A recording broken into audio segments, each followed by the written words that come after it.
Subscribe कीजिए सुन्नी जन्नती channel को और बेल आइकॉन पर क्लिक कीजिए इस्लामिक बयान सबसे पहले सुनने के लिए। अल्लाह के हबीब सल्लल्लाहु अलैहि वसल्लम फरमाते हैं, बहुत छोटी छोटी चीजें जिसको लोग समझते हैं उस पर भी अल्लाह लोगों पे कब्र में अजाब फरमाएगा। मेरे आका अलैहि सलाम फरमाते हैं कि लोग पेशाब के छींटों से नहीं बचते, उस बुनियाद पर भी अल्लाह उनको अजाब कब्र में मुब्तला करेगा। इस हदीस को पढ़ने के बाद मैंने किताब बंद की और मैं सोचने लगा कि अल्लाह के हबीब सल्लल्लाहु अलैहि वसल्लम फरमा रहे हैं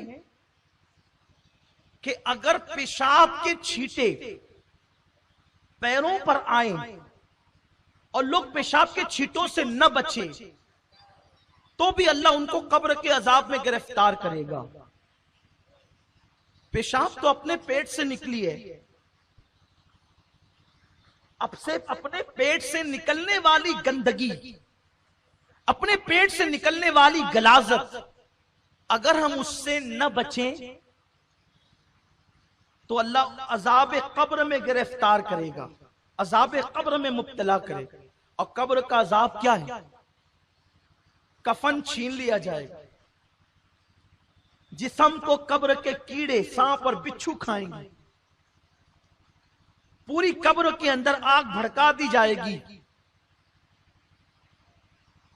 ये अजाब कब्र की हल्की सी झलक है। मेरे आका सल्लल्लाहु अलैहि वसल्लम इरशाद फरमाते हैं, कब्र में जो अजाब दिया जाता है जो मैं जानता हूं, अगर तुम्हें बता दूं तो तुम घरों में रहना छोड़ दो और पागलों की तरह जंगलों में भटकने लगो। हुजूर ने नहीं बताया, सिर्फ इशारा कर दिया। इसका मतलब यह है कि आका जो जानते हैं वो कोई नहीं जानता। और यह भी मेरे रसूल की शान की बात है, हुजूर वो सब कुछ जानकर भी लोगों के दरमियान मोहल्ले में इंसानियत की हैसियत से है। इसका मतलब हुजूर की अकल और अपनी अकल दोनों बराबर नहीं है। हमें पता चले तो हम पागल हो जाएं।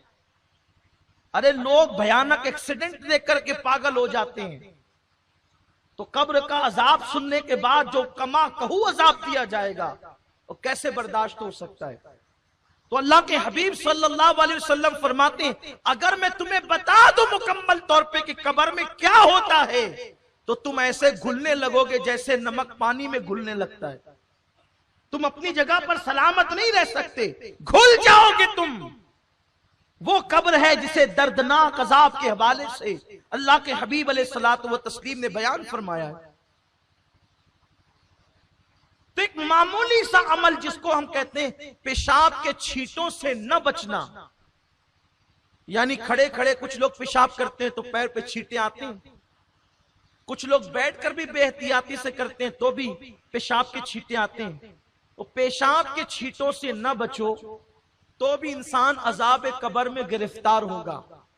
हैरत है, जितना ज्यादा नापाक पेशाब है उससे ज्यादा नापाक गुनाह है।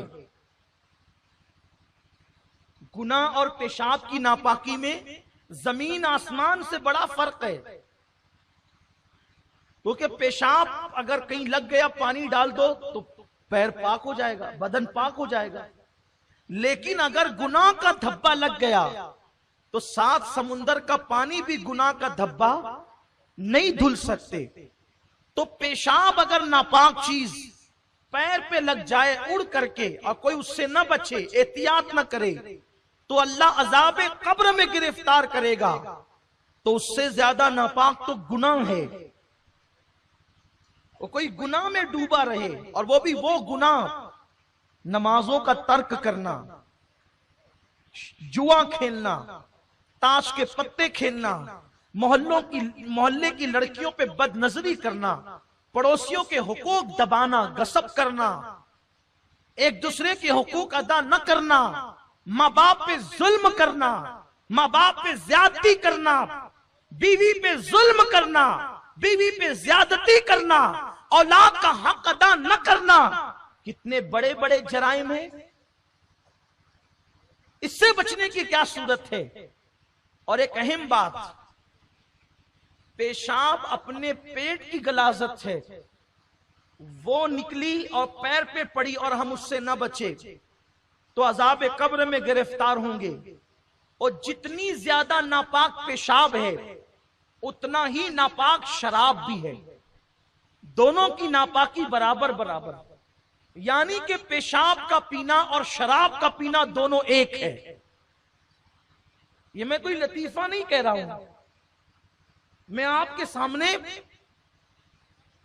اس کی شرعی حیثیت بیان کر رہا ہوں کہ شراب اسلام میں اتنی ہی ناپاک مانی گئی ہے جتنا کہ پیشاب ناپاک ہے۔ تو مجھے بتاؤ، اگر پیشاب کے چند چھینٹے بدن پہ لگ جائیں تو انسان اللہ کے عذاب میں گرفتار ہوتا ہے، تو جو لوگ پیشاب کی طرح ناپاک شراب اپنے منہ کے اندر ڈالیں اور اپنے پیٹ میں ڈالیں تو ان پر کیسا عذاب ہوگا، ان پہ عذاب کی کیفیت کیا ہوگی، ان پہ عذاب کی سختی کیا ہوگی۔ میرے آقا صلی اللہ علیہ وسلم